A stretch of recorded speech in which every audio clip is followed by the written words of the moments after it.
E aí, continuando aqui, a gente tem mais 3 colunas, né, para a gente fazer. Vamos fazer por partes, que aí vai dar tudo certo, né?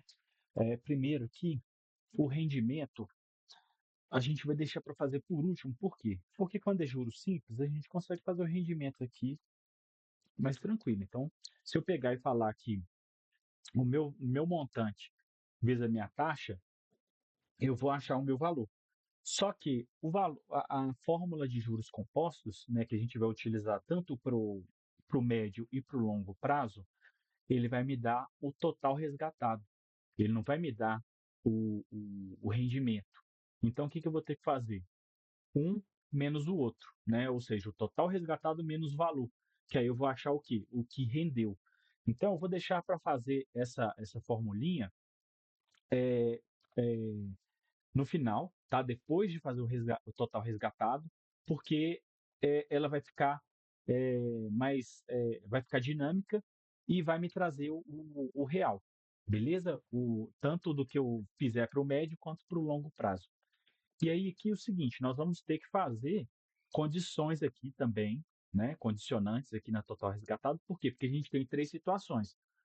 A primeira que ele vai calcular no curto prazo, a segunda que vai calcular no médio prazo e a terceira que vai calcular no longo prazo. Então, nós vamos ter que ter duas fórmulas de si, uma dentro da outra, para fazer aqui trazer aqui qual fórmula que a gente vai utilizar. Então, vamos fazer, né, por partes aqui, vamos colocar uma com curto, uma com médio e uma com longo prazo, tá? Aqui, deixa eu puxar aqui para baixo também. Tinha esquecido de puxar a lista longo prazo. Beleza? Que vou já apagar essa fórmula, que eu não vou usar mais. E aqui o meu total resgatado vai ser o seguinte: quando eu fizer um total resgatado para curto prazo, a minha fórmula vai ser o seguinte: vai ser o valor vezes a taxa mais o valor de novo. Por quê? O valor vezes a taxa, eu vou achar o meu rendimento. Só que eu preciso de acrescentar aqui o quê? O meu valor inicial, né? Porque senão ele ia trazer para mim só 7,50. E aí o seguinte, né? Coloca aqui contábil de uma vez, né? Para formatar tudo como dinheiro, tá? E aí vamos supor que aqui também vão ser mil e R$ 1.000. E aí a gente vai fazer aqui agora a fórmula do juros compostos. A fórmula dos juros compostos é o quê? É um montante vezes, abre parênteses, mais a taxa, fecha parênteses, elevado à quantidade de meses, ao meu tempo, tá? Então, aqui é o seguinte, vamos fazer essa fórmula aqui no Excel. Então, eu vou começar igual o meu montante, né? No meu caso aqui, a segunda célula, a segunda linha, que é a C5, né? Vezes, aqui eu vou abrir dois parênteses, tá?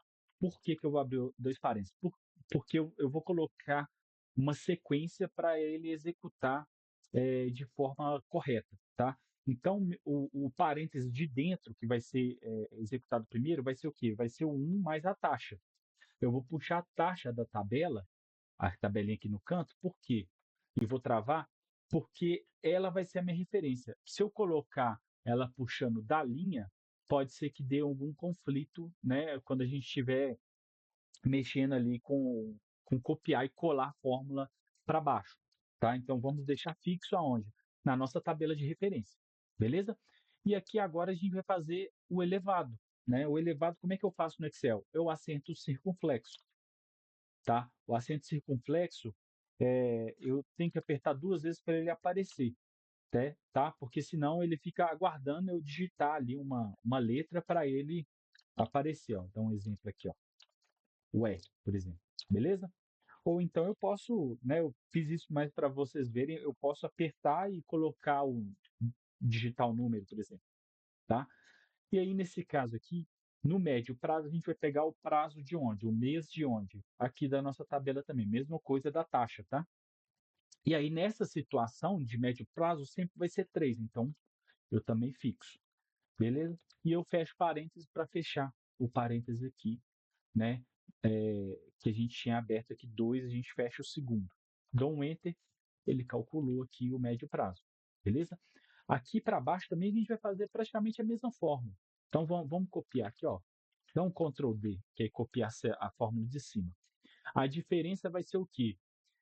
A minha taxa e o meu mês. Por quê? A minha taxa eu vou ter que puxar o quê? A taxa do longo prazo. Então, aqui eu posso apagar aqui. Oh, perdão. Eu posso vir aqui, apagar aqui e clicar aqui na minha célula L4 e travar também. E a mesma coisa aqui, vou fazer de uma forma diferente, vou pegar aqui, ó, e arrastar para baixo, beleza? E aí ele me calculou também a longo prazo, tá? Agora o seguinte, o que que eu vou ter que fazer? Eu vou ter que calcular o rendimento. O rendimento, eu calculo o total menos o valor investido. E eu faço aqui para baixo também. Aí, o professor, vai ficar aparecendo zero aqui, né? É, quando não tiver preenchido. O que que a gente pode fazer? Vamos colocar condicionante também, né? A gente faz assim, ó. Se, vamos pegar aqui o total resgatado. Se o total resgatado for igual a vazio, né? A gente deixa vazio. Caso contrário, a gente faz a operação G4 menos C4. Beleza? Mesma coisa que a gente fez aqui para a taxa, tá? A gente fez aqui para o rendimento também. E aí vamos deixar aqui para tudo, beleza? Aí ele só vai preencher quando a gente tiver a célula aqui do resgatado preenchida, tá? E aí, continuando aqui as nossas fórmulas de cis, a gente vai ter que inserir aqui as nossas fórmulas, tá? Que é essas formulinhas que a gente acabou de criar aqui. Essa fórmula, a segunda fórmula, deixa eu copiar ela aqui de uma vez, porque a gente já vai colocar ela dentro do si. Então, vamos manter essa fórmula aqui e vamos começar escrevendo do início, tá? E a gente pega e coloca aqui, ó, se a minha linha, a minha célula, né, eu estou fazendo aqui na C4, tá?